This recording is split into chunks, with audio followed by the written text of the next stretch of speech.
Messieurs, bonsoir et bienvenue donc sur AgriWeb TV, la web TV de l'agriculture en Nouvelle-Aquitaine.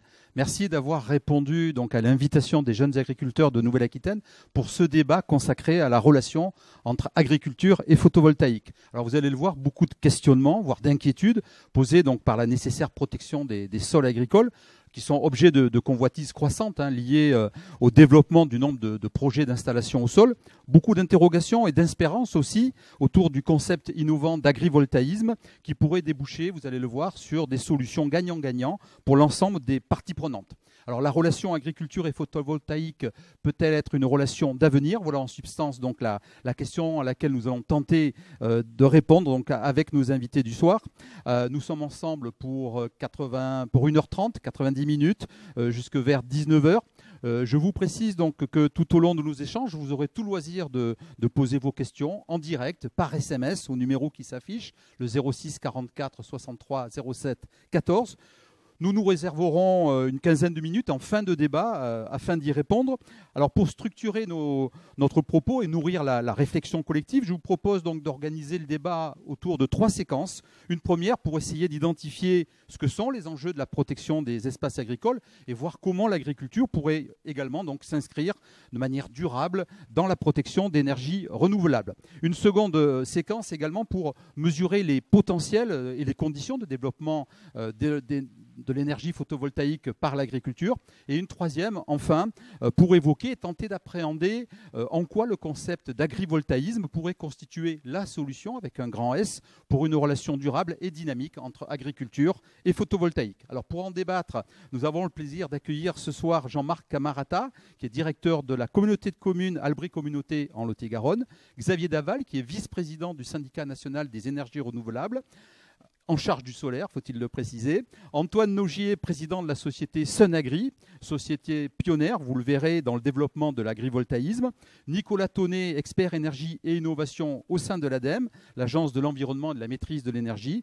Et enfin, donc, Julien Rouget, qui est vice-président du syndicat Jeunes Agriculteurs de Nouvelle-Aquitaine. Alors bonjour à tous et merci pour votre présence ici même au siège de la SAFER Nouvelle-Aquitaine, pour certains d'entre vous et pour d'autres à distance. Alors, Première séquence donc de ce débat pour regarder donc ce que sont les enjeux de protection des espaces agricoles. Je l'évoquais donc à l'instant, la question de la protection des terres agricoles et de leur artificialisation est au cœur des préoccupations du monde agricole, tant le phénomène est d'ampleur, vous allez le voir. Alors bien évidemment, le photovoltaïque qui a besoin de surface pour se développer est vu aujourd'hui comme une menace supplémentaire parmi beaucoup d'autres.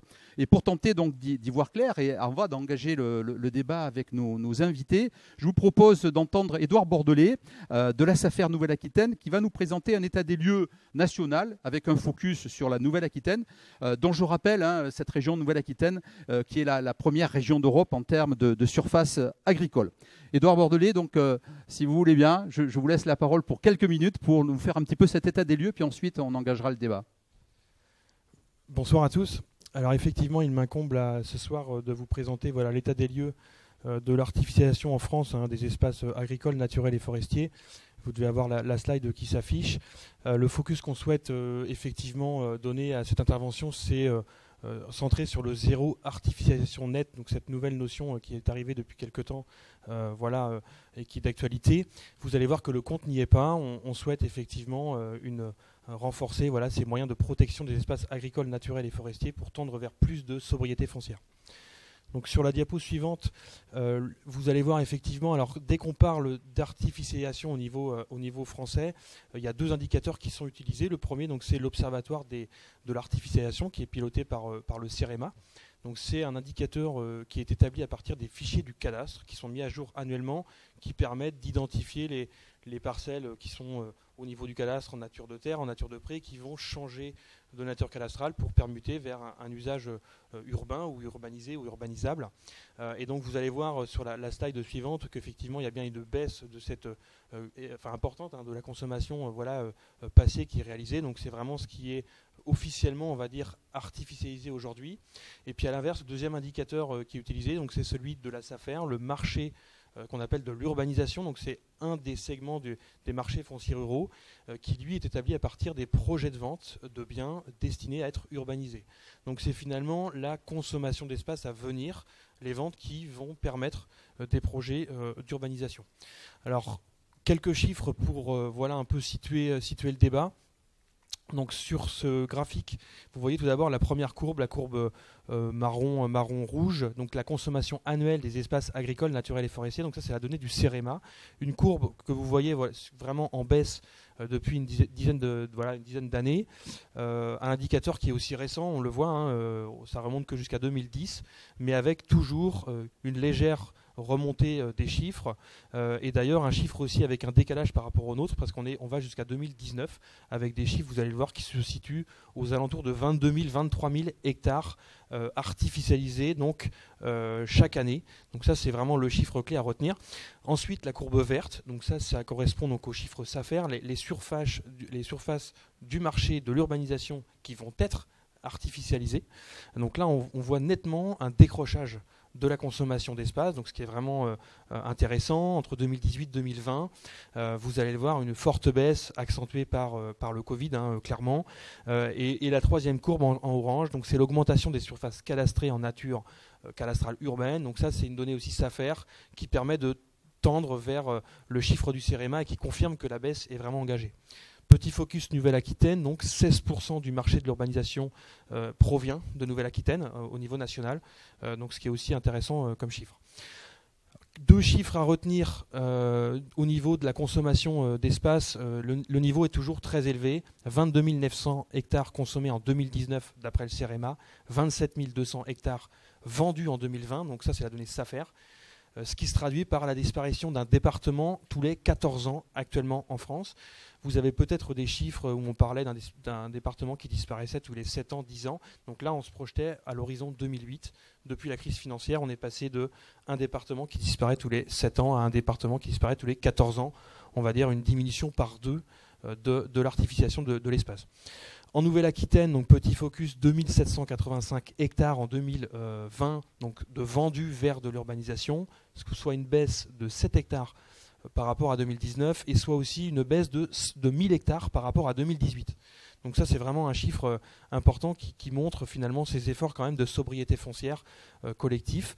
Donc là, on est sur les biens non bâtis. Si je fais le cumul biens bâtis et non bâtis, on est sur 3550 hectares vendus en 2020 vers des projets d'urbanisation, soit une baisse de 22% en surface, ce qui est vraiment conséquent. Bon là, c'est clairement l'effet Covid, et soit une baisse de plus de 2000 hectares entre les chiffres qu'on avait en 2018 annuellement et les chiffres 2020. Pour aller très vite, donc ça c'est une répartition cartographique de la chose. Vous voyez qu'en Nouvelle-Aquitaine, on n'est pas épargné par finalement cette urbanisation au détriment des espaces agricoles, avec la façade littorale très concernée, forcément la proximité des aires urbaines de la métropole de Bordeaux principalement. Et on le voit d'ailleurs que tout le littoral finalement sud de la France est vraiment concerné par cette thématique d'artificialisation de l'espace. Diapo suivante, donc on souhaitait aussi faire un focus sur d'autres formes de pression foncière. C'est pas vraiment de l'artificialisation, on est plutôt sur des surfaces qui sont soustraites à l'agriculture pour d'autres usages. Un chiffre, 24 900 hectares à l'échelle nationale, qui ont été vendus l'an dernier au détriment de l'agriculture, donc vers des usages d'utilisation par des non-agriculteurs, par des extensions de jardins, des usages récréatifs, une agriculture pourquoi pas de loisirs. Donc finalement, c'est autant de surfaces qui sortent, on va dire, du milieu agricole et qui sortent du potentiel agricole. Alors certaines fois, ça ne va pas vraiment vers de l'urbanisation, mais certaines fois, ça peut quand même s'orienter vers une artificialisation aussi supplémentaire de l'espace. Donc une surface finalement qui est même supérieure à ce qu'on voit au niveau national. Pour mieux comprendre ce phénomène, donc on a développé un nouvel indicateur depuis quelques années au niveau des SAFER. Donc c'est l'IPMA, l'indice de perturbation du marché foncier agricole, qui permet d'apprécier finalement la pression foncière qui est exercée donc par les urbains ou les ruraux non agriculteurs sur l'espace qui normalement au regard du document d'urbanisme est fléché en zone agricole et naturelle et qui pourtant sort finalement de l'usage agricole. Alors cet IPMA, vous allez le voir sur la carte juste après, il est finalement élevé dans les zones qui sont attractives, donc majoritairement en proximité urbaine, mais également sur les zones où l'agriculture est très vulnérable, les zones d'élevage. Donc si on fait un focus très rapidement cartographique sur la Nouvelle-Aquitaine, on voit qu'on est vraiment concerné par ce phénomène avec toujours la façade littorale, la proximité aussi urbaine, la métropole de Bordeaux, mais également des territoires beaucoup plus ruraux qui ne sont pas épargnés finalement par ce phénomène qui, je ne vais pas forcément faire de focus maintenant, mais a vraiment été accentué aussi par le Covid, avec tous les néo-ruraux finalement qui viennent s'installer et qui aspirent à plus d'espace dans leur quotidien. Pour terminer ma présentation très rapidement en termes de conclusion, une volonté réelle d'aller vers plus de protection de l'espace. On le voit, il y a différentes politiques publiques qui ont été mises en œuvre depuis 2000, qui ont eu quand même des effets, mais globalement des effets qui restent moindres.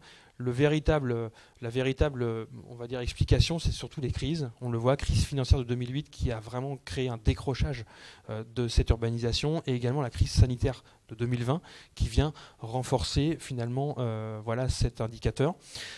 Et donc pour terminer, alors après je laisserai la parole effectivement aux autres intervenants, un petit focus sur la loi climat qui va quand même dans ce sens, qui inscrit enfin un objectif pour le zéro artificialisation nette à l'horizon 2050. Par contre, on souhaite quand même accentuer la fin de cette présentation sur cette vigilance qu'il faut avoir, notamment aux zones de revitalisation rurale, qui seraient peut-être concernées par un peu plus de laxisme, notamment au niveau des dernières discussions qu'il y a au niveau du Sénat. Donc je vous invite simplement à écouter les dernières discussions qui ont lieu sur le courant du mois de juin et qui vont vraiment paramétrer l'objectif de 2050. Voilà, je vous remercie pour votre attention. Merci Edouard pour cette présentation. On aura l'occasion avec nos invités de revenir donc sur les tendances observées. Il n'aura sûrement échappé à personne que ce débat intervient à quelques encablures du scrutin régional, et l'opportunité était donc belle pour les organisateurs de questionner les candidats de tête de liste, à la fois sur leur vision mais aussi sur leurs possibles propositions sur le sujet qui nous occupe. En guise d'entrée en matière, donc, je vous propose une première salle de prise de parole qui a été enregistrée le 28 mai dernier.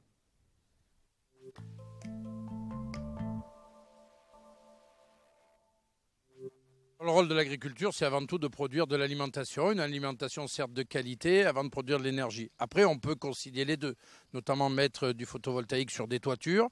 On le voit, ceux qui ont fait sur la première vague avant 2010 du photovoltaïque, aujourd'hui, des jeunes qui sont installés ont réinvesti les produits du photovoltaïque pour moderniser l'exploitation et donner une dynamique. Donc je pense que il faut privilégier l'installation sur les toits. Quand on est agriculteur, on s'est engagé pour l'agriculture et on a décidé de faire ce métier parce que d'abord on voulait nourrir les gens. Donc je pense que la question de l'alimentation doit rester la priorité des agriculteurs. Après qu'il y ait des compléments de revenus, par exemple via la méthanisation, Ok, oui, il n'y a pas de problème. La région sera aux côtés des agriculteurs qui veulent mettre en place des compléments de revenus parce qu'ils en ont besoin. Et je suis bien consciente que l'enjeu prioritaire des agriculteurs, c'est le revenu. Donc tout ce qui pourra aider les agriculteurs à augmenter leurs revenus, je serai pour. Le cœur du métier d'un agriculteur, d'un éleveur, c'est bien de produire des denrées alimentaires, de satisfaire aux besoins des gens pour consommer et non pas de devenir un producteur d'énergie.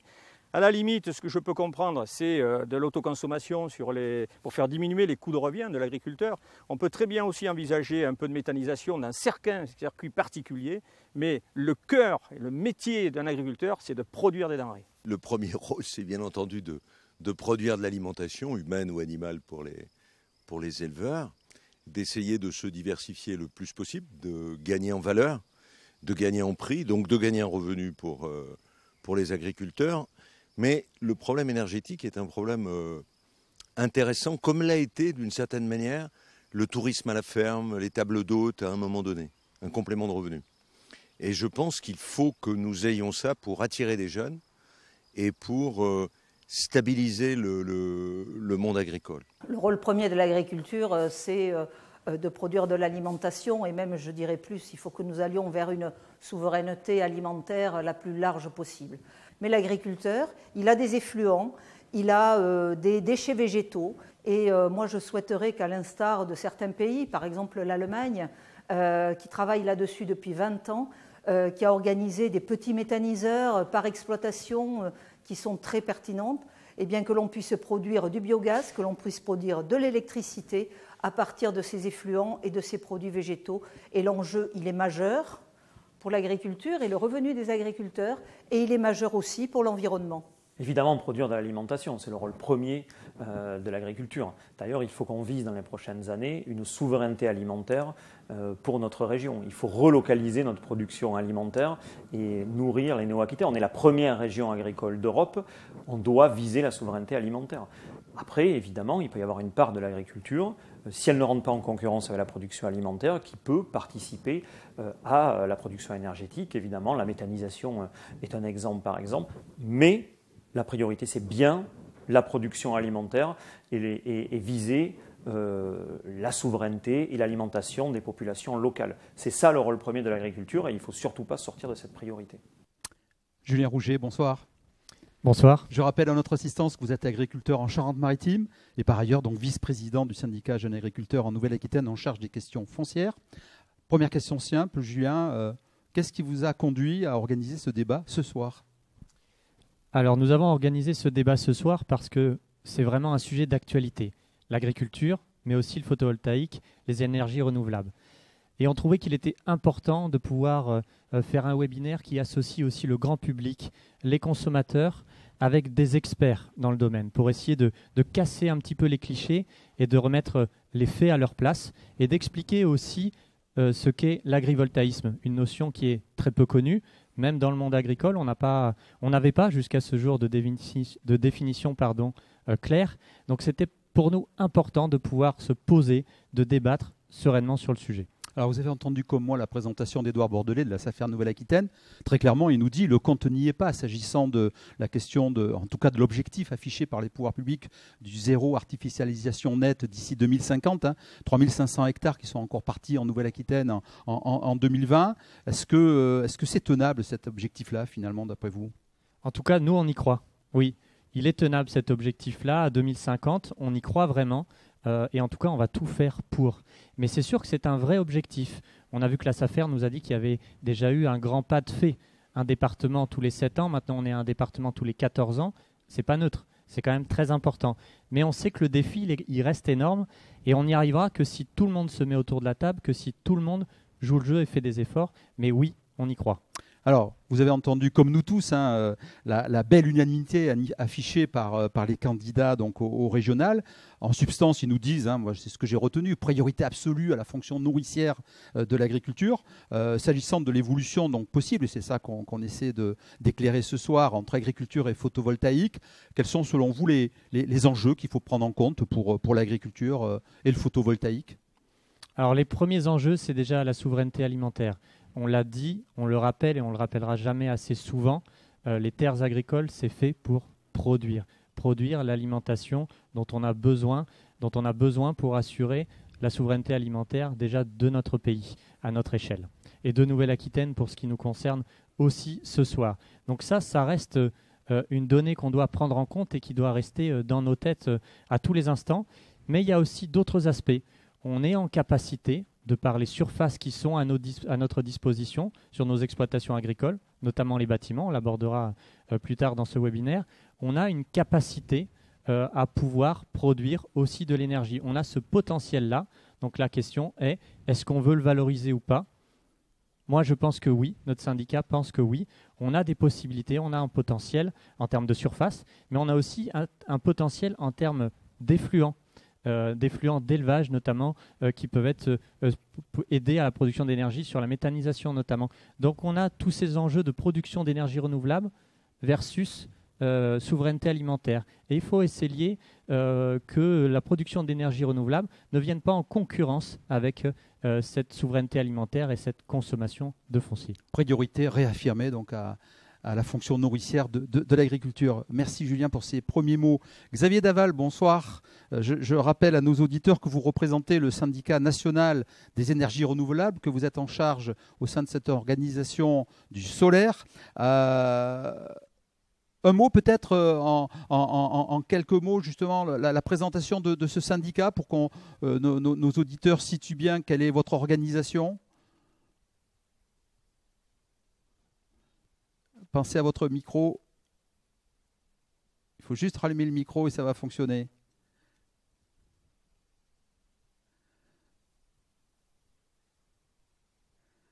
Alors, un petit souci technique. Normalement, donc, ça ne devrait pas tarder à se rétablir. Oui, mais voilà, ça y est, ça marche. En route, non? Vous m'entendez? Voilà. Oui, très bien, très bien. C'est, excusez-nous pour le désolé. petit incident technique. C'est le direct. C'est le direct. On est en direct. Tout à fait. Je disais donc que le syndicat des énergies renouvelables, je dirais un peu à l'instar des jeunes agriculteurs, est une association professionnelle qui regroupe donc des acteurs qui travaillent dans les énergies renouvelables.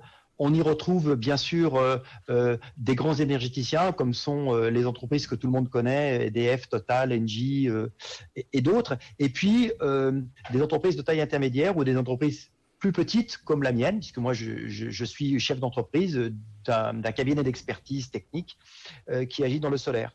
Et le CER, c'est à peu près 400 adhérents.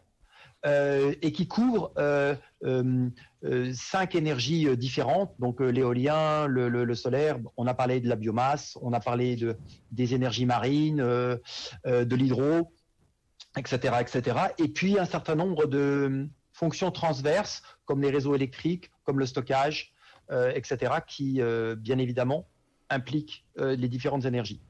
Et on est quelque part une forme de lobby, au même titre que les GIA peuvent l'être, mais vis-à-vis de notre ministère de tutelle à nous, qui est le ministère de l'Environnement. Merci pour cette présentation. Pour essayer de construire une relation durable et dynamique, telle que les jeunes agriculteurs souhaitent pouvoir la développer, est-ce qu'il ne faut pas d'abord apprendre à se connaître et finalement à travailler ensemble? Est-ce que ce n'est pas ça la première étape stratégique? Si, complètement. Complètement, parce que en fait, nous devons partager l'un et l'autre, l'agriculteur et l'énergéticien solaire, la même ressource qui s'appelle le soleil. Et ça commence par là. Et qu'à partir de là, j'ai préparé quelques slides, mais peut-être qu'on ne les passe pas et ça n'a pas beaucoup d'importance. On peut faire sans. À vous de nous dire.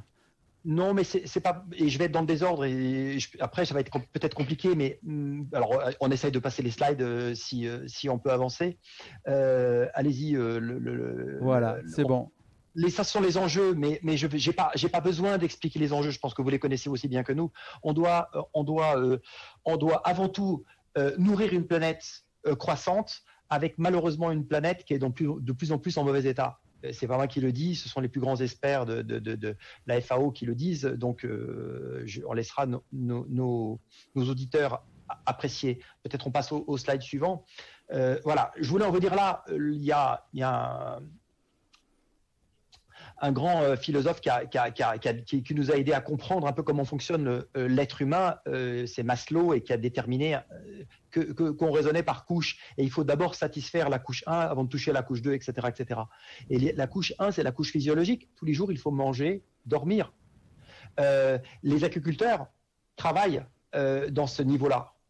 La deuxième couche, c'est la sécurité. Et l'approvisionnement en énergie, l'énergie, c'est du deuxième niveau. Donc, je ne vais pas commencer à expliquer qu'on est premier, nous sommes second. Au premier ordre vient d'abord manger, dormir. On peut peut-être passer au slide suivant. Donc là, il faut être tout à fait respectable. Et à partir de là, la question, c'est une question qui est liée à la ressource solaire. Si on passe ça, on va aller vite, je vais pas occuper l'énergie solaire. Par contre, ça c'est intéressant à comprendre, c'est une énergie à basse densité. Ça veut dire que si je me balade en maillot de bain, tout ce que je risque, au pire, c'est des coups de soleil, fort heureusement. Par contre, si avec mon maillot de bain, slide suivant, je veux traverser une rivière pour peu qu'elle soit puissante, comme la Garonne ou comme le Rhône, puisque moi je suis à Lyon, on va s'apercevoir très vite que l'énergie de l'eau est plus forte que moi. Et encore une fois, c'est une boutade, mais je garde mon maillot de bain et je plonge dans la cuve d'un réacteur nucléaire, dans la piscine d'un réacteur nucléaire. Vous imaginez bien que j'ai quelques difficultés à en ressortir, même si mon maillot de bain est en plomb. Donc on voit que les énergies entre elles ne sont pas égales. Et comme l'énergie solaire est une énergie à basse densité, elle a besoin de surface. Et donc à partir de là, commence le débat qui consiste à dire si nous voulons de la surface et que l'agriculture veut de la surface, il y a un conflit d'usage. Il ne faut pas qu'il y ait de conflit d'usage. Et c'est là que, je dirais par rapport à votre question, le point était de dire qu'il faut qu'on apprenne à se connaître. Parce que si je regarde sur le papier, en théorie, la France est le plus grand pays d'Europe en territoire. C'est pas forcément le premier en population, puisque les Allemands sont plus peuplés que nous. Donc, j'allais dire, ça doit rentrer.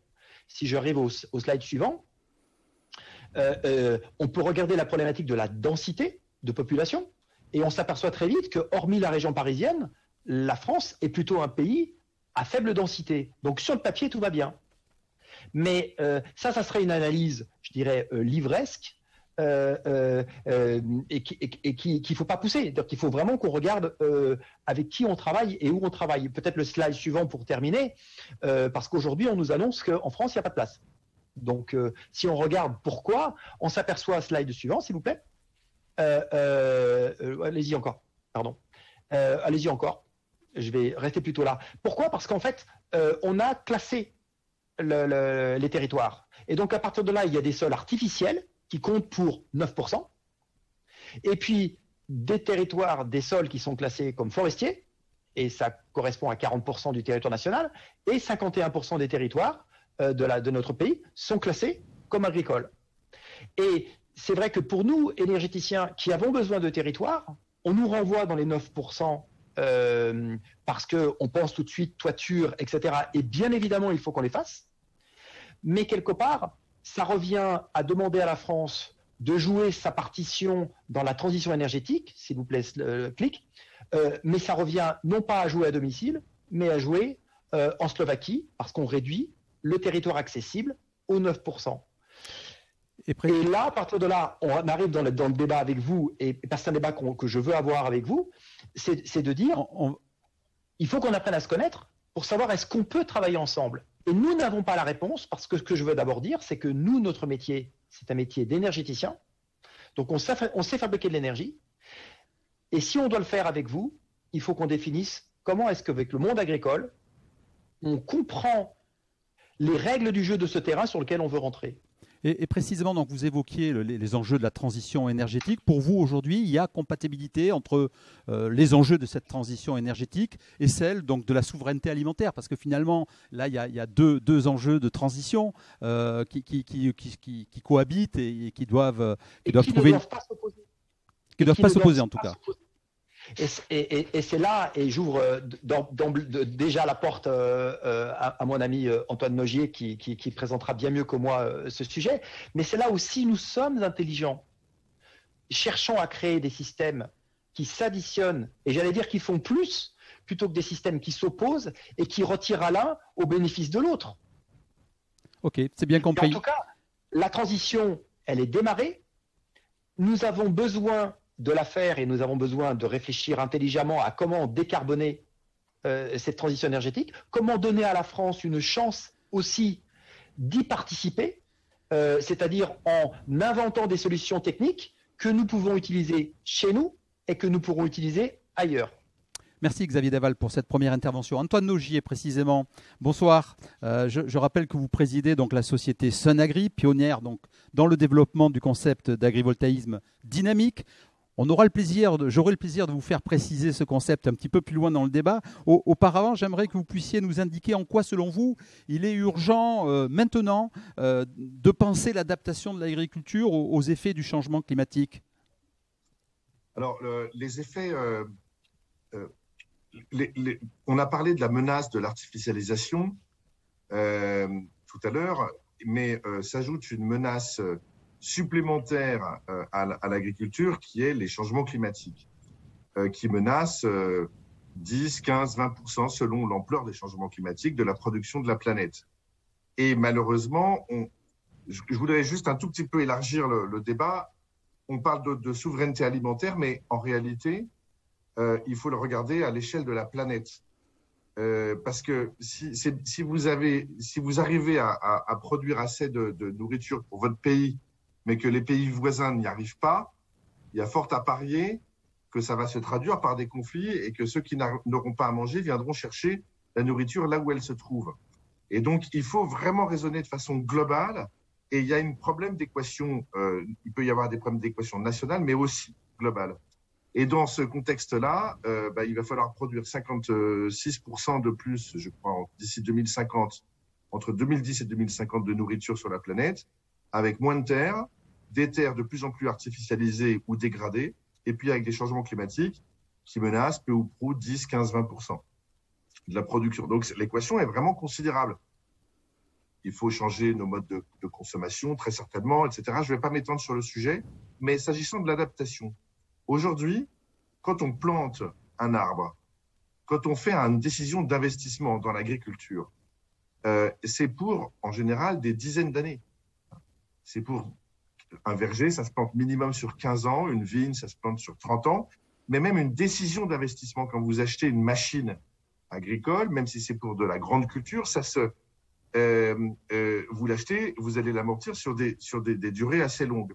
Et donc, c'est des décisions d'investissement qui doivent être capables de résister à un monde qui change. Et le monde, malheureusement, est en train de changer. On l'a constaté, on le constate tous les jours.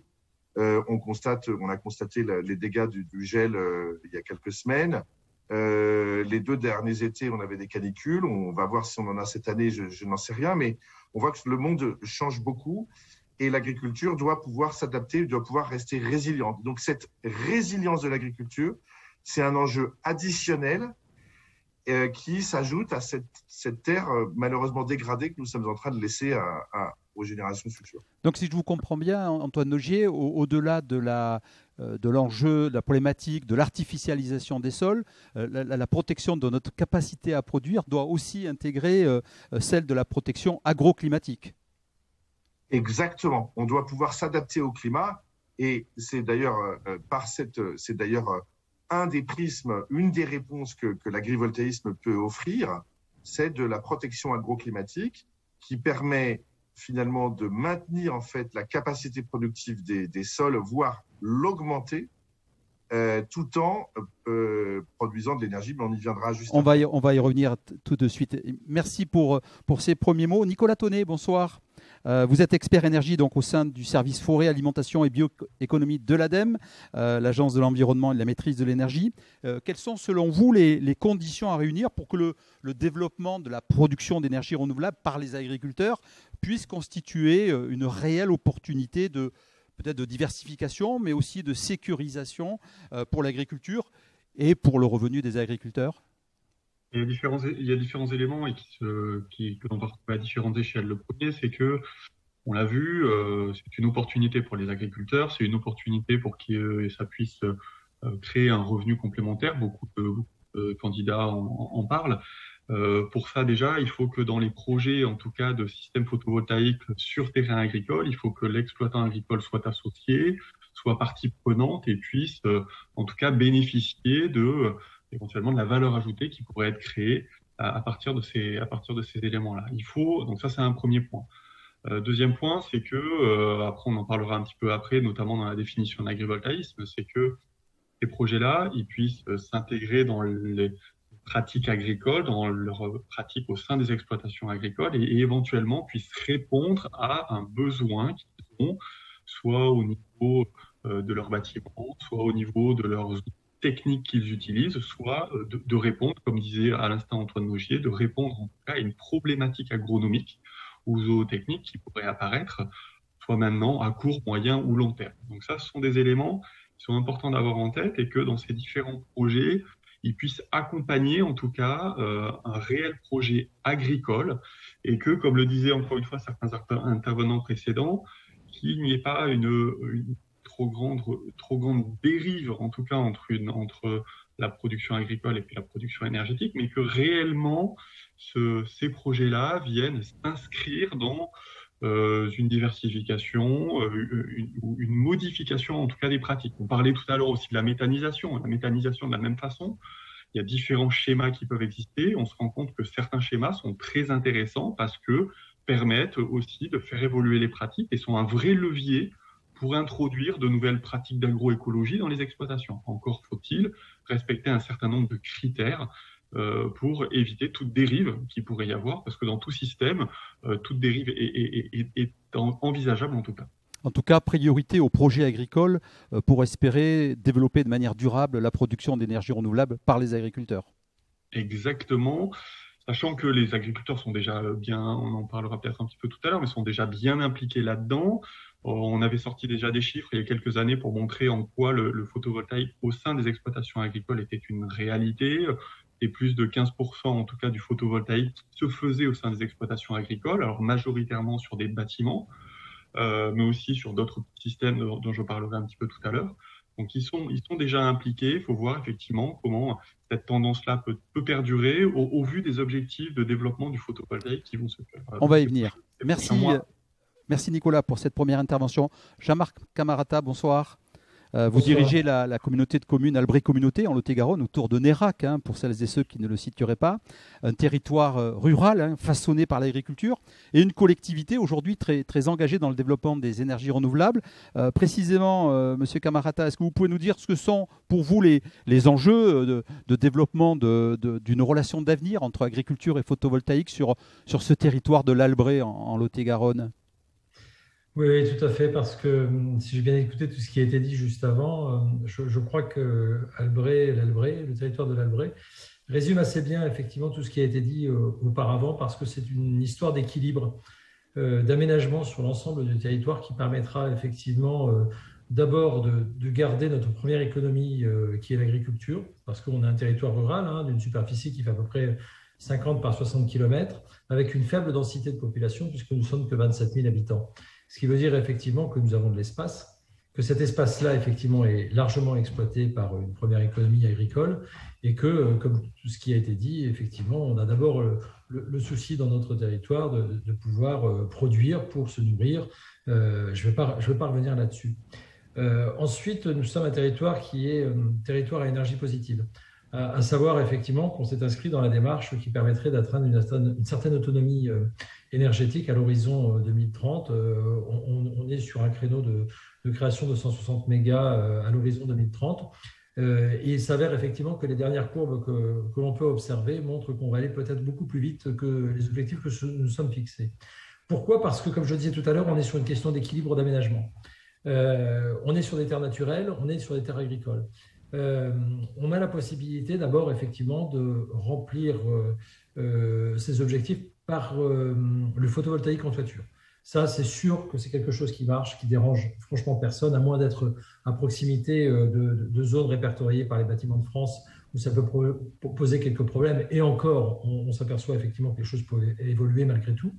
Mais sur les toitures, c'est assez facile. Et aujourd'hui, tous les agriculteurs, ou beaucoup d'agriculteurs, en tout cas, je ne vais pas dire tous, parce que tous ne l'ont pas fait, bien évidemment, mais beaucoup d'agriculteurs ont déjà positionné sur leur hangar, que ce soit pour abriter des machines, mais que ce soit aussi pour abriter des élevages, des panneaux photovoltaïques en toiture. Et là, franchement, que ce soit du bac acier ou que ce soit du photovoltaïque, il vaut mieux mettre du photovoltaïque. Ça me paraît d'une évidence, effectivement, simple et rare, pour que, effectivement, ça ne puisse pas être fait. Donc, je pense que ça, on a cette possibilité-là, il ne faudrait pas s'en exonérer.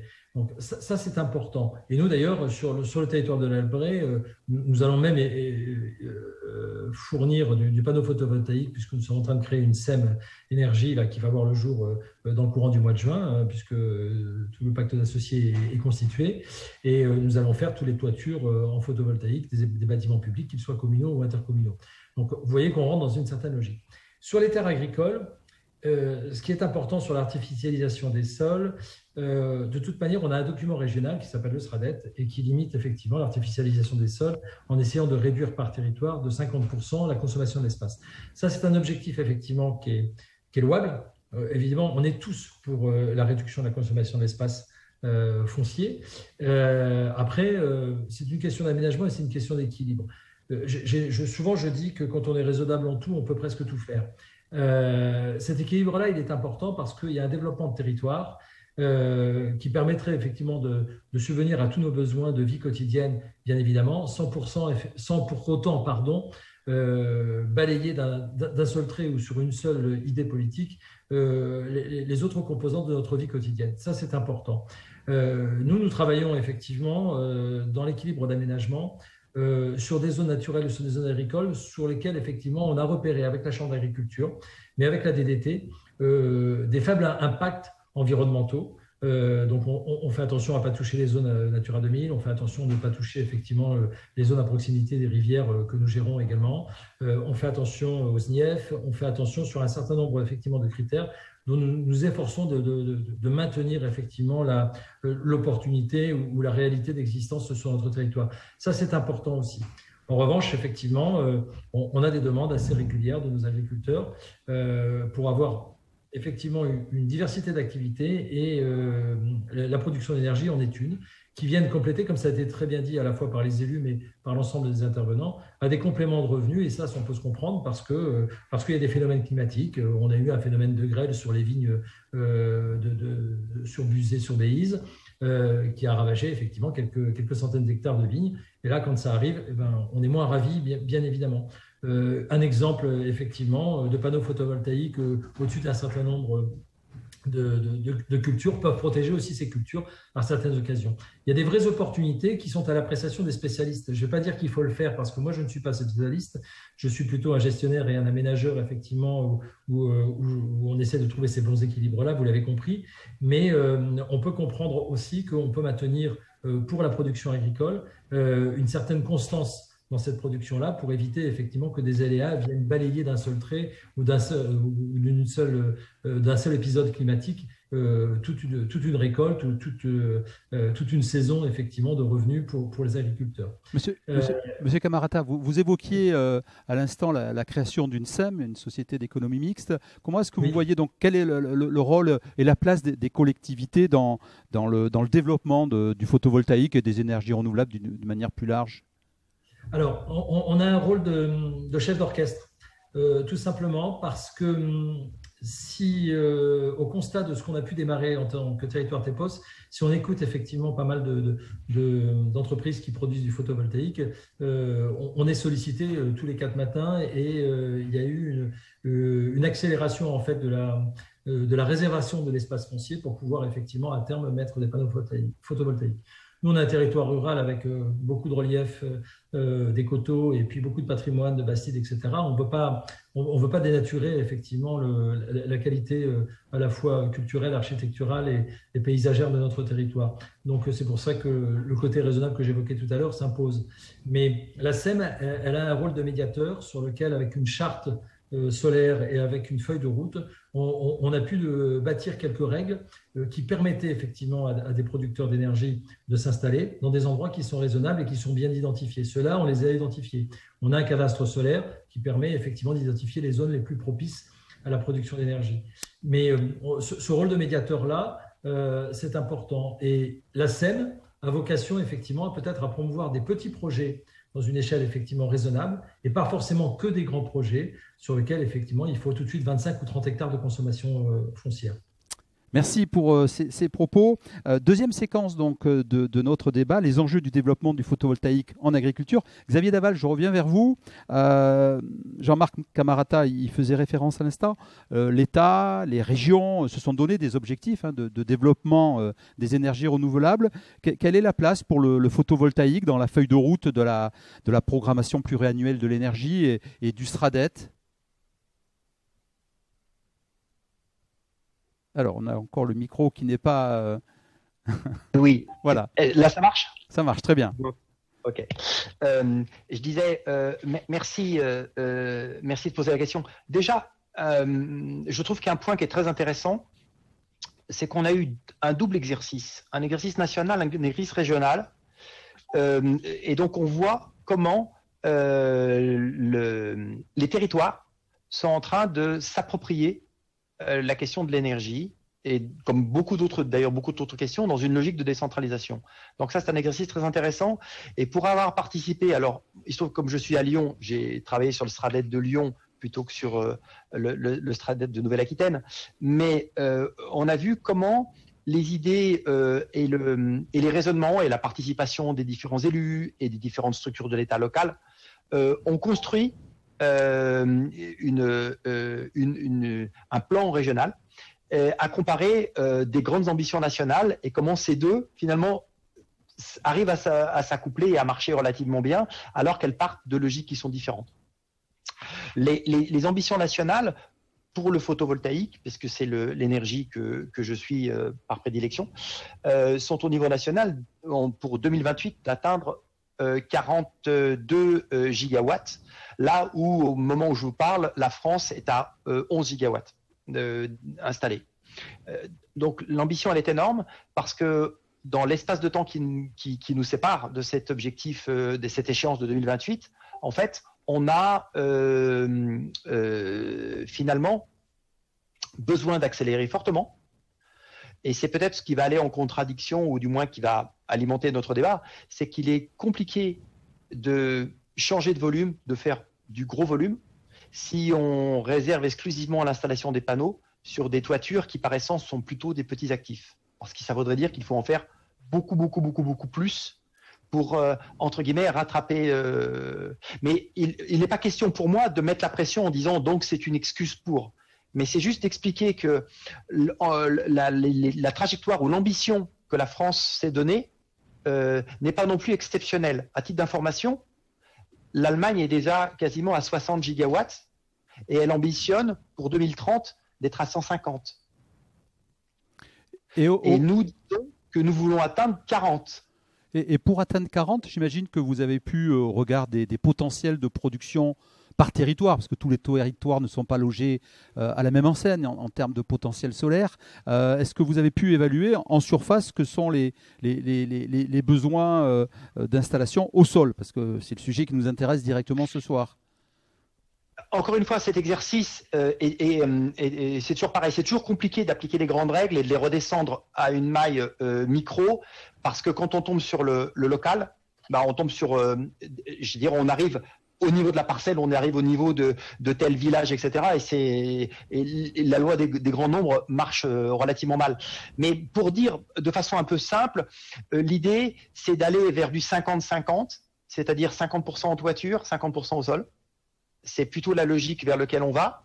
Ce qui veut dire que si je reste, encore une fois, à l'échelle du pays, on parle de quelque chose de l'ordre de 30 000 hectares. Ça veut dire qu'on parle, si je ramenais encore une fois aux proportions de la taille du territoire national, à quelque chose qui se situe entre 0,04 et 0,06% du territoire national.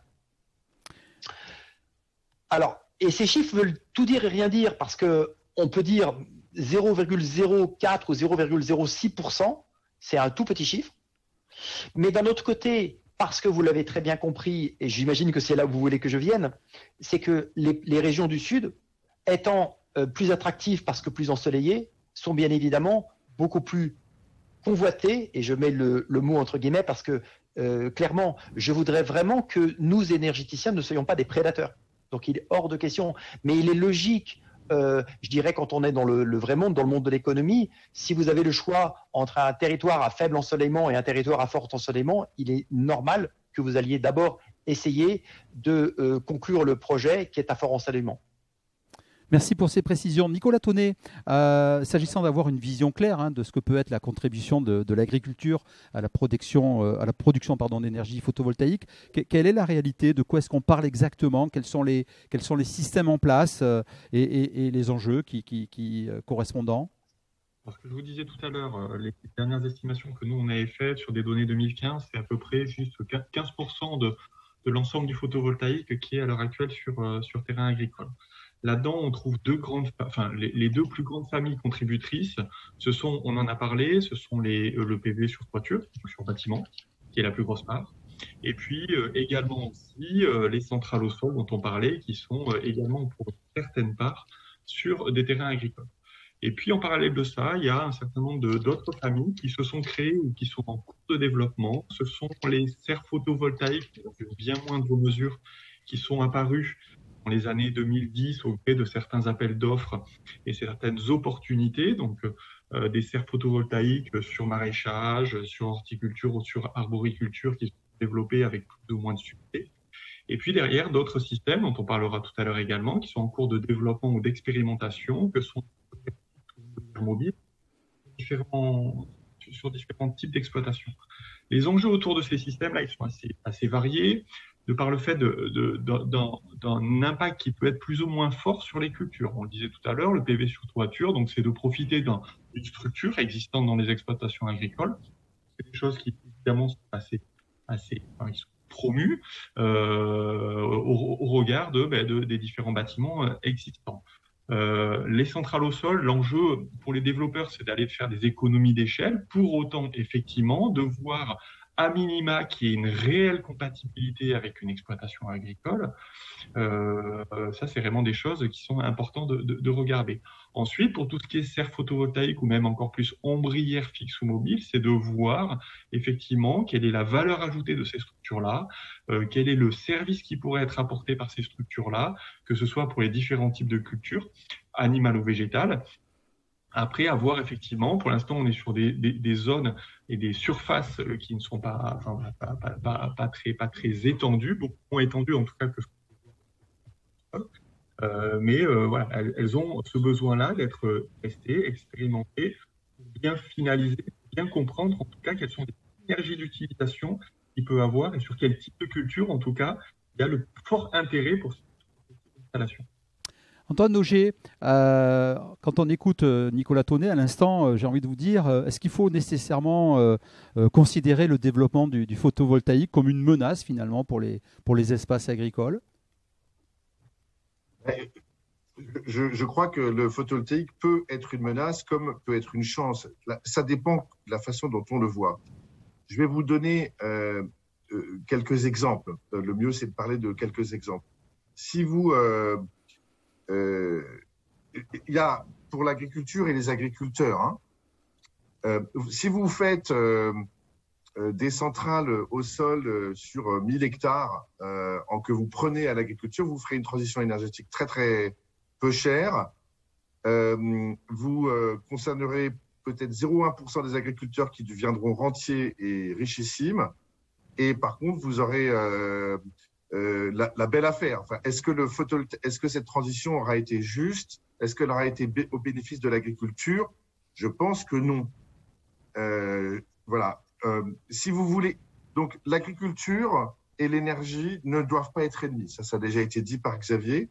Et moi, je pense que le photovoltaïque doit aller au service de l'agriculture et ne doit jamais dégrader les rendements. Moi, j'ai cette conviction intime que le photovoltaïque doit aider à améliorer l'agriculture.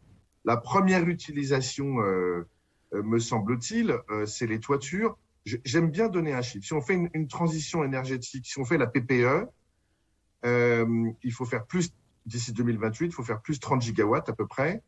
Ça fait 400 mètres carrés de panneaux par agriculteur à peu près. Ça fait 84. Il y a 400 000 agriculteurs et donc ça fait 80 kilowatts. Allez, arrondissons à 100 kilowatts par agriculteur. Vous avez fait 40 gigawatts et vous avez dépassé la PPE. Si vous voulez faire une transition énergétique un peu complète pour le solaire, mettons à 150 ou 200 gigawatts d'ici 2050, vous allez le quota par agriculteur, si je puis dire, si vous voulez que le photovoltaïque devienne un complément de revenu pour tous les agriculteurs, c'est à peu près 500 kilowatts. Alors maintenant, si je le traduis de façon autre, si vous voulez faire des grands projets de 10 ou 15 ou 20 mégawatts, vous allez toucher moins de 1% des agriculteurs et vous aurez accru les inégalités tout en ayant possiblement détérioré les rendements.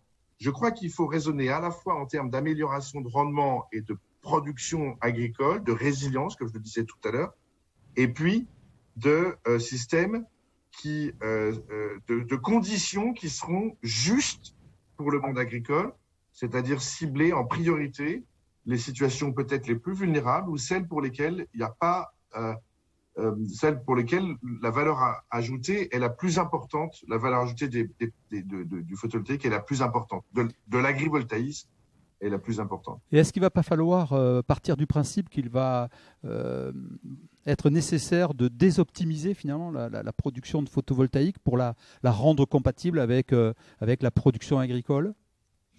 Alors moi, c'est ma conviction, c'est que Xavier l'a bien rappelé, la nourriture, c'est en premier, c'est le besoin vital. Et donc, je suis convaincu que le photovoltaïque peut être au service de l'agriculture et qu'une petite, on a pu montrer, nous, dans les travaux qu'on fait depuis maintenant 12 ans avec l'INRAE, qu'il suffit on peut désoptimiser en partie la production photovoltaïque pour améliorer la production agricole. Évidemment, si on superpose production photovoltaïque et production agricole, comme le panneau est au-dessus des cultures, en général, ça dégrade, ça rentre en compétition avec les photons, avec la photosynthèse, et la production est en général dégradée, sauf cas exceptionnel. Mais si vous arrivez à désoptimiser par ce jeu de prendre la lumière au bon moment pour la partie photovoltaïque et au bon moment pour la partie agricole, et vous pouvez désoptimiser la production photovoltaïque et optimiser la production agricole. Voilà. Je crois, on peut pas optimiser les deux, en fait. Ils seront toujours en concurrence, en fait. Si on cherche à optimiser les deux, c'est pas possible. Par contre, on peut arriver à optimiser la production agricole. Ça se fait à un coût, mais qui me semble acceptable, d'une légère désoptimisation photovoltaïque. Merci. Jean-Marc Marata, vous le disiez tout à l'heure, votre collectivité s'est engagée dans l'accompagnement du développement de la production d'énergie renouvelable sur son territoire. En quoi les documents d'urbanisme tels qu'ils existent aujourd'hui, selon vous, doivent-ils évoluer pour accompagner, faciliter ce développement ? Je vais vous en parler, mais si vous me permettez, juste avant, pour... Je vous en prie. Peut-être ce que disait Xavier Daval, si pour atteindre l'objectif de 160 mégas à l'horizon 2030, on a calculé que c'était 1% de notre territoire qui pouvait passer effectivement au sol au photovoltaïque. 1% du territoire, c'est pas si énorme que ça. Je voulais rebondir sur ce que disait aussi Antoine Augier très rapidement, c'est que la production énergétique ne doit pas être une production de remplacement. Bien évidemment, parce que quelquefois on a eu l'occasion de voir des projets où on nous disait oui mais je fais de l'agrivoltaïsme et puis pardonnez-moi, c'est pas péjoratif ce que je vais dire, mais on va mettre 3 ou 4 ruches en dessous, on va mettre un troupeau de moutons et puis on fait de l'agrivoltaïsme. On essaye d'être assez attentif effectivement sur l'aménagement du territoire pour qu'on n'ait pas ces pis-aller qui permettent effectivement de rentrer dans les cases et de produire indûment effectivement quelque chose qui ne serait pas louable effectivement dans l'équilibre que j'évoquais tout à l'heure. Voilà, je voulais juste préciser ça pour compléter la discussion de tout à l'heure. Je vais vous répondre effectivement sur les documents d'urbanisme. Parce qu'en tant qu'aménageur, on a la compétence aménagement du territoire, la compétence urbanisme, on se heurte effectivement à souvent une équation difficile à résoudre, c'est-à-dire que derrière, on a les dispositifs de l'État et de différentes autres collectivités qui permettent de pousser effectivement à l'autonomie énergétique. Et puis d'un autre côté, effectivement, on a une instruction avec des règles d'urbanisme qui peuvent être à la fois contraignantes pour les agriculteurs, mais pour nous en tant qu'aménageurs, puisque il y a en gros trois cas de figure. Soit vous êtes sur des terres agricoles et effectivement vous ne pouvez pas construire autrement que ce qui existe déjà sur le territoire, c'est-à-dire que vous avez un hangar, vous le passez en photovoltaïque, le hangar existe déjà, vous le faites assez facilement. Effectivement, si vous voulez faire 25 hectares de panneaux photovoltaïques au sol, là effectivement, il faut souvent changer les documents d'urbanisme. Et on passe effectivement dans la partie à urbaniser, et la partie à urbaniser est comptabilisée comme de la consommation foncière. Et là, effectivement, ça vient amputer très largement effectivement le potentiel d'aménagement du territoire. Là où on commence à être bon, et la DDT du Lot-et-Garonne nous a aidé là-dessus, c'est que sur les zones naturelles, on arrive effectivement avec une simple modification des documents d'urbanisme à passer de la zone naturelle à la zone naturelle photovoltaïque. Ça veut dire qu'on ne change pas l'économie complètement des documents d'urbanisme, mais on a une possibilité d'étendre la possibilité. Je vous donne un exemple qui illustre parfaitement ce que je dis, c'est que nous sommes sur notre territoire en limitrophe à la forêt landaise, qui pénètre notre territoire sur la partie est de l'Albret. Eh bien, on a des friches ou des zones qui sont déboisées, défrichées, qui peuvent passer en photovoltaïque assez facilement, qui ne sont vues de personne et qui n'impactent pas visuellement l'ensemble du territoire. Et en passant de cette zone naturelle, toujours en respectant ce qu'on a dit tout à l'heure, c'est-à-dire les zones humides, les SNIEF, les cours d'eau, etc., qui ne peuvent pas être touchés parce qu'il y a des écosystèmes qui sont à préserver forcément. À ce moment-là, on peut passer avec une simple modification qui est assez rapide, avec possibilité d'études d'impact, possibilité effectivement, toutes les études à propos qui permettent dans les 4 saisons de vérifier effectivement qu'on n'a pas entravé l'écosystème, je vais y arriver, et bien à ce moment-là, on peut assez facilement faire ce genre de choses. Donc, les documents d'urbanisme sont importants parce que suivant l'importance de ces documents-là et la précision de ces documents-là, on peut assez vite effectivement se bloquer nous-mêmes sur le développement et les équilibres entre la production agricole, l'état naturel et la transformation pour de la production énergétique. Merci, Monsieur Camarata. Julien Rouchet, ça a été dit à plusieurs reprises dans le développement et la contribution de l'agriculture au développement de ces énergies renouvelables, du photovoltaïque en particulier, priorité aux toitures. J'avais envie de vous poser la question, quid des terres délaissées, entre guillemets. Alors bien sûr, on pense peut-être en premier lieu aux friches agricoles. Est-ce que c'est un potentiel qu'il faut exploiter pour développer ce photovoltaïque? Est-ce qu'il faut faire attention parce que peut-être que demain on aura besoin de ces friches à nouveau? Alors juste déjà rappeler évidemment que la priorité absolue, elle reste pour jeunes agriculteurs sur les toitures. Antoine Nogier l'a dit tout à l'heure, 400 mètres par agriculteur, 400 mètres carrés par agriculteur en moyenne serait nécessaire. Bon, une moyenne qui cache évidemment beaucoup de disparités potentielles, mais c'est atteignable, c'est possible. Donc il faut réaffirmer cette volonté partagée de prioriser les toitures. Ensuite, sur certaines friches agricoles ou les carrières ou certains territoires, il faut aussi être pragmatique.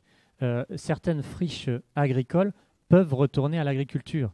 Ce n'est pas parce qu'aujourd'hui ce sont des friches que ce sont des terrains qui sont perdus ou qui doivent être perdus pour l'agriculture de demain. Donc il faut être très prudent sur cette notion de friche agricole et pas tomber dans l'effet d'aubaine de dire aujourd'hui c'est une friche, pourquoi on ne ferait rien pour le retourner à un monde agricole et qu'on ne passerait pas sur de l'énergie renouvelable. Il faut être très prudent là-dessus, mais en revanche sur des carrières, sur des zones qui sont inexploitables, il faut évidemment envisager la production d'énergie et pourquoi pas mettre du photovoltaïque au sol. Des carrières, des anciennes décharges également peut-être? Exactement, bien sûr. Ce sont des projets qui rentrent pas en concurrence pour le coup avec la production agricole et qui doivent être là aussi priorisés par rapport à la consommation de foncier agricole.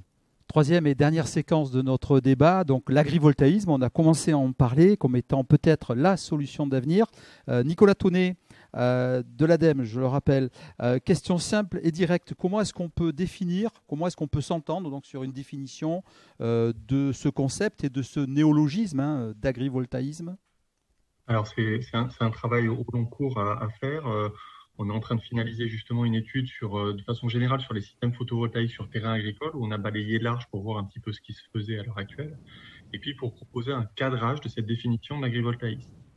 Alors pourquoi on propose un cadrage? C'est pas qu'on ne croit pas à cette notion-là, bien au contraire, mais c'est pour éviter que dans le débat, et on le voit depuis quelques mois, si ce n'est années, que cette notion d'agrivoltaïsme est un peu un fourre-tout, voire un argumentaire pour faire passer un peu tout et n'importe quoi comme type de projet. Donc, on a parlé avec des projets alibi, que ce soit sur des serres ou que ce soit avec ce que vous disiez l'intervenant, Monsieur Camarata, avec 3 ruches ou 3 ovins qui pâturent pour faire passer et valider en tout cas ce genre de projet. L'agrivoltaïsme, donc c'est une définition qui doit être restrictive, en tout cas parmi l'ensemble des différents systèmes photovoltaïques sur terrain agricole, dans le sens où il faut qu'il y ait une vraie synergie, en tout cas un vrai couplage entre cette production agricole et cette production énergétique et de voir comment en tout cas la structure photovoltaïque peut apporter un service bien précis et en réponse à une problématique agricole ou agronomique. Et bien évidemment, comme il a été dit par certains intervenants également, de s'assurer qu'il n'y a ni dégradation de la production agricole, que ce soit de façon qualitative ou quantitative, ni diminution des revenus issus de la production agricole. Donc ça, ce sont des éléments extrêmement importants pour faire en sorte que cet agrivoltaïsme ne soit pas une notion trop valise.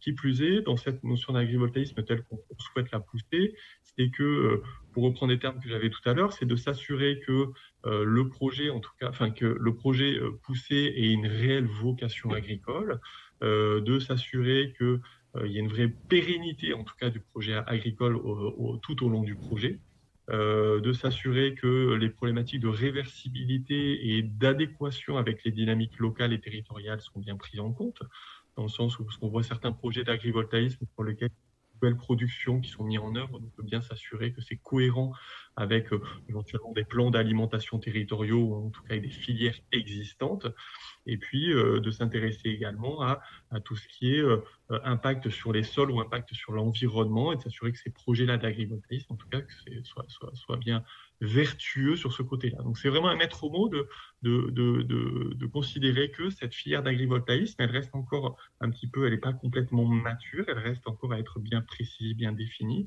et de faire en sorte qu'il y ait une vraie exclusivité à ça, et que derrière cette notion-là, on n'essaye pas de vendre un peu tout et n'importe quoi sans pour autant savoir précisément quel est l'impact de cette structure sur la production, par l'ombrage qui pourrait être assez important, en tout cas, au niveau de la production. Et vous parliez d'impact négatif ou d'impact positif. Précisément, vous pouvez nous dire deux mots de ce que peuvent être ces impacts, positifs comme négatifs? Tout à fait. Alors, en fait, donc, ces différentes structures, forcément, elles vont avoir un impact sur l'ombrage apporté à la structure, le partage de la luminosité entre les structures, éventuellement les protections qu'il pourrait y avoir en lien avec différents aléas climatiques. Donc, ce partage de la culture, on voit qu'il y a des adaptations physiopathologiques qui sont faites au niveau des cultures, donc avec des cultures qui peuvent être amenées à s'adapter et avec des rendements qui peuvent être à la hausse, en tout cas en lien avec ces protections ou ce partage lumineux. A contrario, sur certaines autres cultures, et notamment certaines cultures en maraîchage, on se rend compte que il y a des exemples assez néfastes de serres photovoltaïques où cette adaptation, elle se fait, mais elle se fait à minima, et on se rend compte qu'on observe dans la biblio ou même dans des expérimentations qui ont eu lieu depuis quelques années maintenant, des diminutions de rendement agricole de moins 10, moins 20, moins 30%, en tout cas sur certaines cultures. Donc, il y a une vraie réflexion à avoir sur quel type de culture, viticulture, arboriculture, maraîchage, en tout cas, c'est le plus pertinent, et quel est le niveau de densité possible pour que, encore une fois, la production agricole, elle puisse ne pas être impactée d'un point de vue quantitatif ou qualitatif, voire même, éventuellement, d'un point de vue qualitatif, en tout cas, bénéficier de ces services agronomiques, que ce soit de protection ou de réduction des stress hydriques ou de réduction, on parlait tout à l'heure des épisodes de grêle, par exemple, de voir en tout cas comment ces systèmes-là pourraient y répondre. Merci. Antoine Nogier, la société que vous présidez, Sunagri, je l'ai dit, est pionnière dans le développement de ce concept d'agrivoltaïsme. Pour ce qui vous concerne, j'ai noté que vous parliez d'agrivoltaïsme dynamique. Est-ce que vous pouvez nous préciser cette nuance? Oui, alors l'agrivoltaïsme dynamique, c'est le principe d'une persienne. J'aime pas le mot ombrière, j'aime le mot persienne. Une persienne située au-dessus des cultures, à une hauteur suffisamment élevée pour laisser passer les engins et tout le travail mécanisé. Et cette persienne est pilotée par une intelligence artificielle qui va qui va privilégier la plante et qui va laisser passer le soleil lorsque la plante a besoin de faire de la photosynthèse, et qui, au contraire, lorsque la plante souffre ou ne fait pas de photosynthèse, qui va produire de l'électricité à ce moment-là et qui va bloquer le rayonnement. Et on a tous expérimenté et on sait tous que les effets du rayonnement peuvent être très bien. On est tous contents de prendre un petit bain de soleil lorsque les premiers jours arrivent. Ensuite, dès qu'il commence à faire très chaud et que le soleil brille, on est content d'aller sous un arbre ou sous un parasol et on boit dans ce cas-là un grand verre d'eau. La plante, c'est pareil, elle va se mettre à transpirer. À un moment donné, le soleil peut devenir, ou la chaleur peut devenir un ennemi et faire entrer la plante en stress. Par ce pilotage intelligent, on est capable d'optimiser le point de fonctionnement de la plante et on est capable donc d'améliorer ses rendements, de diminuer sa dépendance à l'eau et sa consommation d'eau et de travailler également sur les aspects qualitatifs.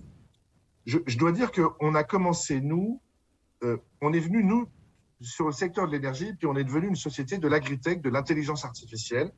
Ce que l'on fait, nous, notre société, depuis maintenant 12 ans, avec l'INRAE notamment, c'est fabriquer l'intelligence artificielle qui permet de piloter ces panneaux pour les plantes. Et on développe l'intelligence artificielle pour la vigne, la viticulture, pour de l'arboriculture, en passant par les pommes, les poires, les abricots, etc., etc., etc., et pour des plantes maraîchères. Nos premiers travaux, on les a commencés en 2009, et c'était sur des systèmes fixes, pour voir en fait qu'est-ce que ça faisait d'apporter de l'ombre fixe sur au-dessus de plantes. On a fait pousser tout, des haricots, des radis, des tomates, des salades, des plantes annuelles, ça allait plus vite. Et on s'est aperçu que lorsqu'on met de l'ombrage fixe, eh bien, on rentre en concurrence avec la plante. Parce que le rayonnement est toujours bloqué prioritairement par les panneaux. Et donc, les systèmes fixes, dans la quasi-totalité des cas, dégradent les rendements agricoles. Et donc, on est venu au système dynamique une fois qu'on a constaté et qu'on a commencé à comprendre quels effets ça pouvait avoir sur les plantes et comment les plantes s'adaptaient. On s'est aperçu qu'il y avait un vrai potentiel pour le dynamique et pour cette intelligence artificielle, toujours en privilégiant la plante. Notre leitmotiv, c'est si le projet n'améliore pas la production agricole, comme ça a été dit par Nicolas Tonnet, en rendement et puis évidemment en valeur, il ne faut pas le faire. Voilà. Il faut privilégier l'agrivoltaïque pour l'amélioration des rendements. C'est possible et c'est même nécessaire dans plein de situations où les rendements commencent, je l'ai dit tout à l'heure, à être affectés de façon très significative à la baisse, malheureusement, par les changements climatiques. On en est où concrètement des expérimentations en cours ? Je veux dire, quand est-ce que ce concept et cette technologie va être directement accessible aux agriculteurs ? Alors, nous, on a des résultats depuis plusieurs années. On collecte des millions de données sur des dispositifs de recherche qu'on continue de faire et qu'on continuera, j'allais dire, toute notre vie à alimenter pour mieux comprendre les plantes. Quand on a lancé nos travaux en 2009, jamais on s'était intéressé à ce fonctionnement dynamique de la plante avec de l'ombrage, pilotable. Et donc, on est passé de l'état de l'art 0 et maintenant, on a progressé, on a sorti nos premiers algorithmes, mais on va continuer. Donc là, on est à la fois dans une phase où on continue la recherche dans un programme qui s'appelle Solagri 3, qui est soutenu par les investissements d'avenir, et qu'on continuera au-delà de la fin de ce programme. Et puis, on est passé en phase de projets pilotes à travers les appels d'offres innovation de la Creux, dans laquelle on déploie des vrais projets pour lesquels on sait qu'on a des résultats positifs sur de la vigne, sur de l'arboriculture, sur quelques plantes maraîchères, choisies de façon, pas n'importe comment, et on démontre avec une culture témoin que ces projets ont des impacts positifs. On arrive à, je ne vais pas m'étendre sur les résultats, mais il y a des résultats qui sont vraiment spectaculaires. Ensuite, c'est des résultats qui sont complexes parce que ça dépend de l'intelligence artificielle que vous avez mise derrière, qui, elle, est toujours perfectible. Donc, c'est pour ça qu'on continuera de faire de la recherche toute notre vie et ça nous passionne.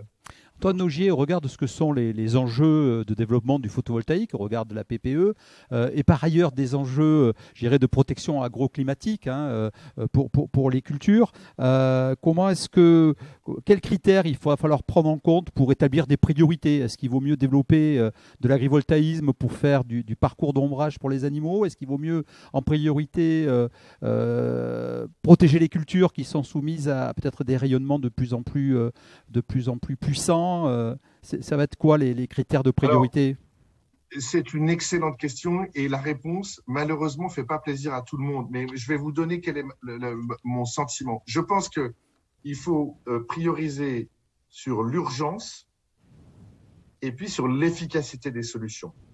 Vous avez pris l'exemple de l'élevage. L'élevage, on peut avoir des effets très importants sur l'élevage, mais si on commence à déployer des parcours extensifs de photovoltaïque sur de l'élevage, on va sans doute pouvoir équiper quelques pourcents des éleveurs et les autres, on sera obligé de leur dire désolé, on ne peut plus mettre un seul panneau, on a saturé le potentiel parce que très vite, on arrive à des chiffres très importants. Autre considération sur l'élevage, on peut se demander s'il n'est pas moins coûteux de planter un arbre qui va, lui, ne pas rentrer en concurrence avec la prairie, et s'il n'est pas plus intéressant de faire un vrai bâtiment d'élevage photovoltaïque efficace, convenablement ventilé et de bonne qualité pour le bien-être des animaux, notamment la nuit ou l'hiver. À l'inverse, mettre des arbres au-dessus d'arbres, c'est plus compliqué. Donc, si vous prenez des vergers, mettre des arbres au-dessus des vergers pour leur faire de l'ombrage, vous allez rentrer assez vite en compétition avec l'eau. Les racines vont puiser la même eau et donc vous allez diminuer les rendements de vos pommiers, de vos abricotiers, etc. Donc, par ailleurs, ils vont pas pouvoir, vos abricotiers, ils vont pas se déplacer, ils n'ont pas de pattes, ils vont pas pouvoir se déplacer à l'ombre que lorsqu'ils ont trop chaud. Donc là, les solutions agrivoltaïques, c'est la même chose pour les vignes, sont vraiment adéquates, d'autant plus que la longévité du verger suppose qu'il faut préserver la longévité de ces vergers. Et si les plantes meurent au bout de 2 canicules de suite et après 50 plantations, en fait, l'agriculteur va déposer le bilan si ça arrive 1 ou 2 fois de trop. Et voyez, donc nous, on pense qu'il faut privilégier, la réponse n'est pas simple, il faut une réflexion, c'est une réflexion d'aménagement du territoire, c'est une réflexion collective qui doit intégrer tous les acteurs, mais on pense qu'il faut privilégier l'urgence et l'efficacité de la solution, notamment au regard d'autres solutions qui sont parfois disponibles à moindre coût et qui peuvent être très efficaces. Je pense notamment à l'agroforesterie, par exemple. Merci. Xavier Daval, ça sera ma dernière question à votre adresse. Est-ce qu'il ne va pas falloir finalement labelliser l'agrivoltaïsme? Et si c'est le cas, sur quelle base de cahier des charges et avec qui faudra-t-il construire ce cahier des charges? Alors, ça dépend à qui vous parlez. Si vous parlez à Xavier Daval, président de la commission solaire du CER, je suis complètement convaincu qu'il faut qu'on labellise parce que je pense qu'à un moment ou à un autre, dans le parcours du combattant qui est celui des industriels du solaire, on ne peut pas avoir à la fois des attentes en termes de volume, déployer des projets, industrialiser nos méthodes, et puis de l'autre côté, rester sur une logique de cas par cas, de petit artisanat local où il faut tel papier, tel machin, tel truc. Et encore une fois, nous sommes des gens de l'énergie et nous ne sommes pas forcément bien placés ou les référents pour déterminer ce qui est, ou pour qualifier ou caractériser l'agrivoltaïsme. Encore une fois, moi je suis preneur d'un échange avec le monde agricole pour que cette définition arrive. Et de l'autre côté, si je mets ma casquette de Xavier Daval, patron de Kilowatt-Sol, comme je suis un entrepreneur, un chef d'entreprise, je pense qu'on n'est jamais mieux servi que par soi-même et que si on ne passe pas en mode action et qu'on ne pousse pas un peu les murs et qu'on attend que du ciel, de l'État ou de je ne sais qui tombe un jour une norme et qu'elle soit idéale, ça fait longtemps que j'y crois plus. Et c'est pour ça qu'avec un certain nombre d'acteurs de la profession, on a commencé à pousser les murs en se disant est-ce que ce n'est pas à nous d'avoir l'initiative et d'ouvrir le débat et de faire avancer les choses pour qu'on pose sur la table les règles du jeu de ce qui nous semble être le plus beau jeu possible qu'on puisse déployer. Voilà. Et donc, à cet instar, j'ai rejoint une association qui vient de se créer et qui s'appelle France Agrivoltaïsme et auquel d'ailleurs on appelle le monde agricole à nous rejoindre. C'est-à-dire que ce n'est pas quelque chose qu'on veut créer tout seul, mais c'est quelque chose qu'il se crée de manière à ce que, à partir des bonnes volontés qui ont envie de faire avancer ce sujet-là, on puisse définir les règles du jeu et que ces règles du jeu permettent ensuite de créer un label, etc., etc. Donc, toutes les méthodes qui font qu'après, les choses sont claires et transparentes pour tous ceux qui sont autour de nous, tous les partenaires qui sont autour de nous, qui n'y verront pas clair, sauf si nous mettons un peu de clarté dans ce jeu. Merci. Jean-Marc Camarata, vous avez entendu Xavier Daval à l'instant. Est-ce que finalement, on va reboucler la boucle, est-ce que le principal challenge pour développer l'agrivoltaïsme, est-ce que ce n'est pas une fois encore d'arriver à mobiliser l'ensemble des parties prenantes et de leur apprendre à travailler ensemble? Je suis complètement d'accord avec ça. D'autant plus que nous, on a essayé de mettre en place une charte solaire sur le territoire. avec quelques principes effectivement à respecter qui rendent les choses raisonnables, comme je le disais en début de mon propos tout à l'heure, et puis une feuille de route. Une feuille de route qui mette en place une méthode, et là aussi une méthode raisonnable. Je pense que c'est important effectivement qu'on communique entre nous pour essayer de mener à bien l'ensemble des projets dans une répartition équilibrée. Ça me paraît très important. Je voulais juste aussi rajouter que je trouve que l'accélération s'est observée quand on a pu faire de l'autoconsommation. J'avais observé que quand on produisait de l'énergie et qu'on était systématiquement en train de la réinjecter dans les réseaux, il y avait peu de développement de photovoltaïque sur les territoires et notamment chez les agriculteurs. À partir du moment où on a commencé à autoriser l'autoconsommation, on produit pour nous-mêmes. Et produire pour nous-mêmes, effectivement, ça rejoint ce que disait Xavier Daval, à savoir que si on attend effectivement que les autres fassent pour nous avec la bonne norme et la bonne réglementation, moi non plus, je n'y crois plus, et qu'à un moment, il faut bousculer un petit peu les choses. Mais l'autoconsommation a permis d'accélérer véritablement les choses. Moi, je l'ai observé. En tout cas, sur le territoire, ça me paraissait absolument clair. Et même à titre individuel, aujourd'hui, vous avez des propriétaires privés qui ont sur leur pavillon 3, 4 panneaux ou 10 panneaux et qui produisent et qui réduisent leur facture d'électricité. Je pense que ça, c'est important. Alors, ne serait-ce que parce qu'il y a un deuxième phénomène sur lequel on a un frein sur le développement photovoltaïque, et notamment sur les champs photovoltaïques au sol, c'est que, en quelque sorte, je vous donne une image un peu caricaturale, mais elle n'est pas fausse. C'est qu'il faut être proche d'un poste source. Sauf qu'effectivement, quand vous injectez une production énergétique qui dépasse très largement la capacité des câbles qui ramènent au poste source, au bout d'un moment, ça ne passe plus, ça sature. Donc, et ça ne colle pas. Et en gros, plus vous éloignez du poste source, et plus il faut que la superficie au sol soit importante.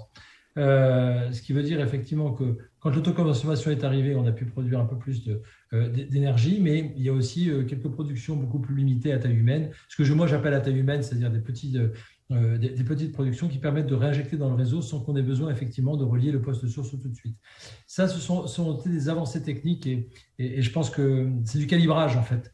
C'est du calibrage de réseau qui permettent de s'autosuffire ou en tout cas de suffire à des besoins qui sont sur le territoire ou proches en tout cas de la production. Je crois beaucoup à ces petites économies locales.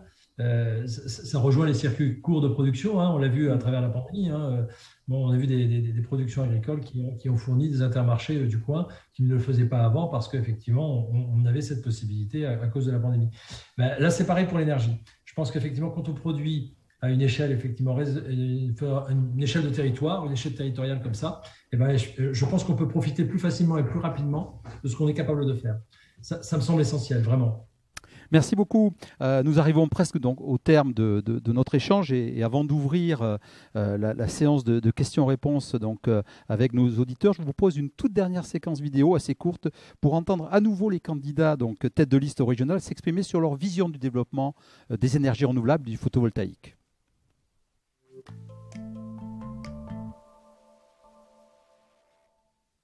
L'agrivoltaïsme ne doit pas être un cache-sexe. Parce que sous couvert d'agrivoltaïsme, tout le monde pourrait dire voilà, je mets 3 moutons sous des panneaux et je fais des surfaces considérables. Et donc, plutôt que de céder mon exploitation, à la retraite, je prends une rente avec, pendant 20 ans, une location forte de panneaux photovoltaïques. Donc ça, ce n'est pas possible. Donc, elle a sa place, notamment sur des serres, notamment sur un certain nombre de productions où on peut, avec le réchauffement climatique, avoir besoin d'ombre, avoir besoin d'un certain nombre de choses. Mais il faut vraiment le traiter au cas par cas et que ça soit la base d'un vrai projet agricole. En ce qui concerne l'agrivoltaïsme, moi je soutiens dans une certaine mesure. C'est-à-dire que je suis pour le photovoltaïque en autoconsommation, par exemple.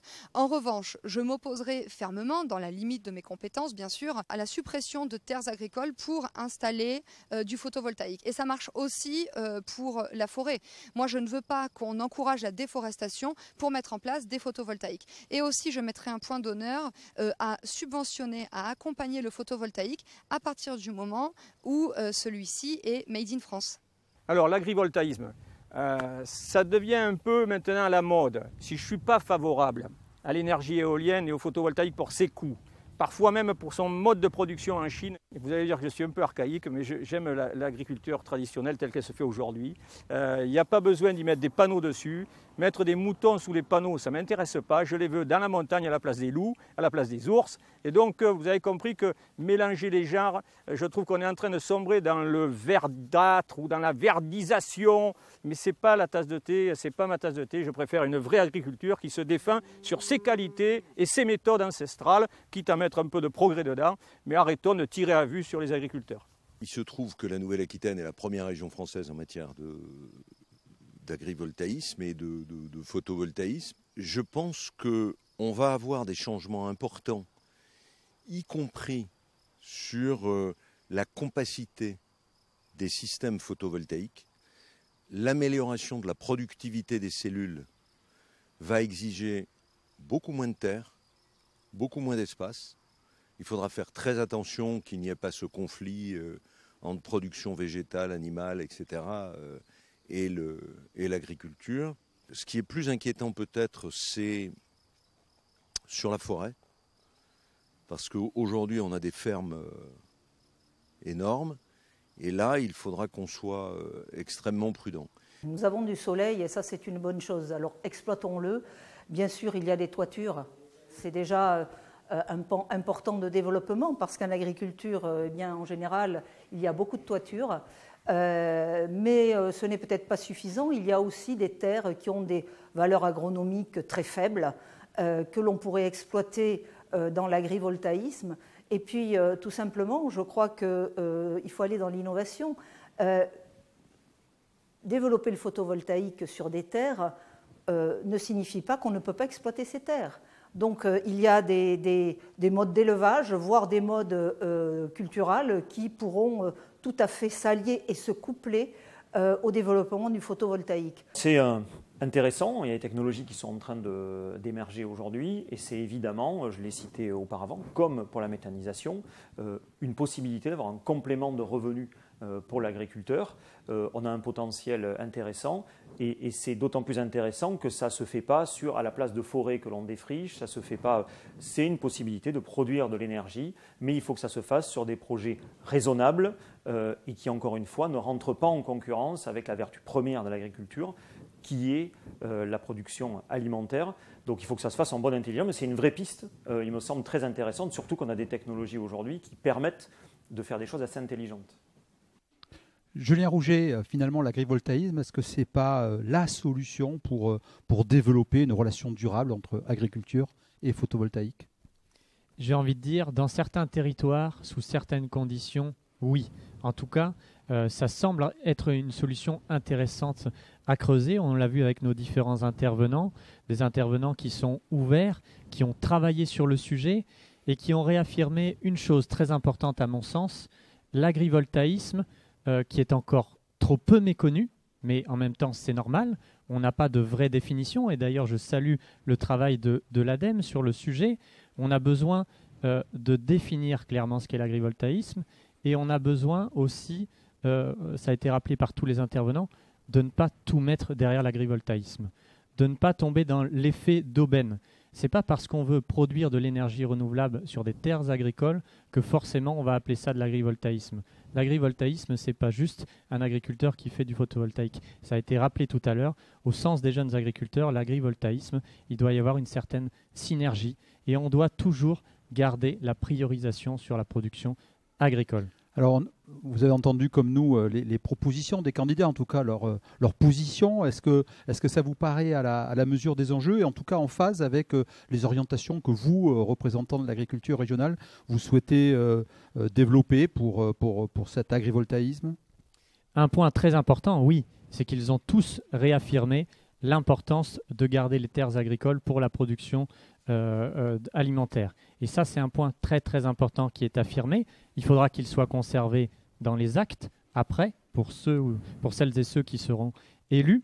Et je pense qu'il y a une vraie prise de conscience à avoir quand on parle de production d'énergie renouvelable, je pense que beaucoup d'entre nous, consommateurs, politiques, ne réalisaient pas forcément l'impact sur notre autonomie alimentaire, sur la consommation de foncier. Et je pense qu'aussi nos politiques doivent forcément s'imprégner encore un peu plus du sujet.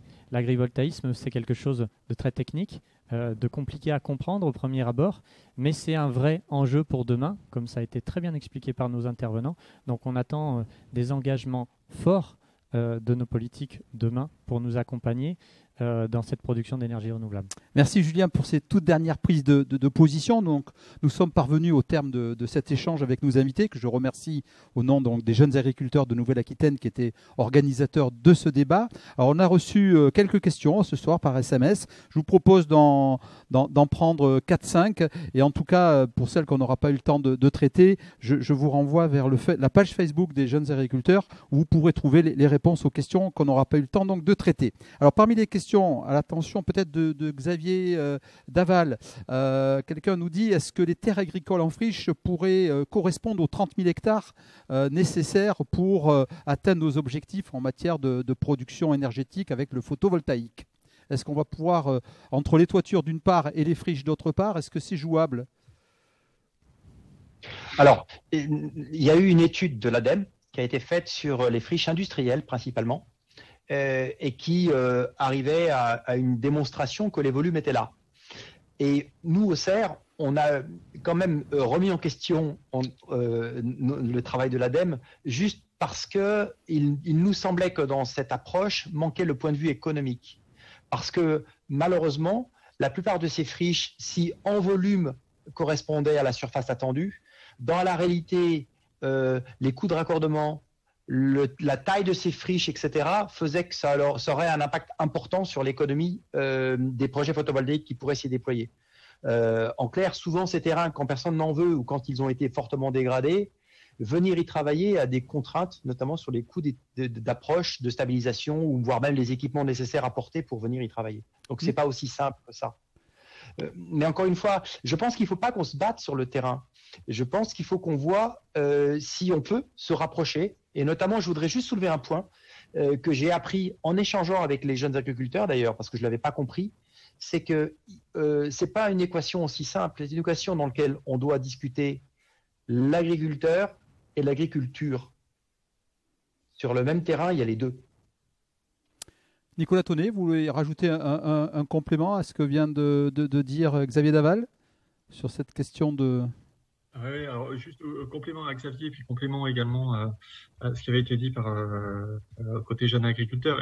Effectivement, faut pas mélanger friche et friche agricole. C'est pas effectivement la notion de friche agricole, elle est à un instant T, ou comme disait un des candidats, les fameuses terres à faible valeur agronomique. Enfin voilà, faut faire attention à ce genre de notion parce que voilà, on est sur un terrain glissant et on arrive assez rapidement à consommer du foncier, ou c'est pas parce que elles sont effectivement peut-être faibles d'un point de vue agronomique, mais il y a d'autres considérations, point de vue biodiversité, point de vue stockage de carbone dans les sols, qui sont à prendre en compte en tout cas sur ces terrains. Donc faut vraiment faire attention à cette notion de friche agricole, notamment à faible valeur.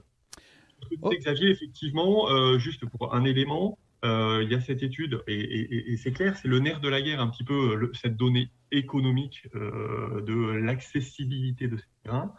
Après, de la même façon, c'est un curseur à bien positionner. Je reprenais des termes d'Antoine Nogier tout à l'heure en disant il ne faut pas non plus qu'on ait une transition énergétique qui se passe à bas coût et voire qui nous amène à consommer, en tout cas, passe pour des considérations uniquement économiques, à consommer, encore une fois, des terrains que l'on risquerait de payer assez cher pour d'autres considérations, encore une fois, au niveau d'aspects biodiversité ou d'aspects carbone dans les sols qui sont extrêmement importants aussi à prendre en compte en complément de l'aspect économique. Autre question toujours à l'attention de Xavier Daval. Est-ce que le syndicat des énergies renouvelables suit les travaux de l'INRAE et de l'Institut de l'élevage sur l'agrivoltaïsme? Pas à ma connaissance, et pas suffisamment. Bon. Je voulais juste rappeler que nous sommes un petit syndicat et que c'est compliqué, et on le voit bien d'ailleurs, puisque dès qu'on sort de notre zone de confort et qu'on rentre sur le terrain agricole de quelqu'un d'autre, vous voyez ce que je veux dire, avoir la connaissance universelle de tout ce qui se recherche sur tous les sujets, c'est très très compliqué. Et encore une fois, on est une petite structure, donc non pas assez. Et par contre, nous serions très preneurs d'échanger. Moi, j'ai eu la chance, par exemple, d'échanger avec les appellations contrôlées l'INAO, par exemple, et j'ai découvert, par exemple, qu'il y avait un groupe de travail qui était sur le sujet et avec lequel on a échangé. On est prêt à discuter avec tout le monde, hein, parce qu'il faut faire ça, mais on n'a pas la science infuse.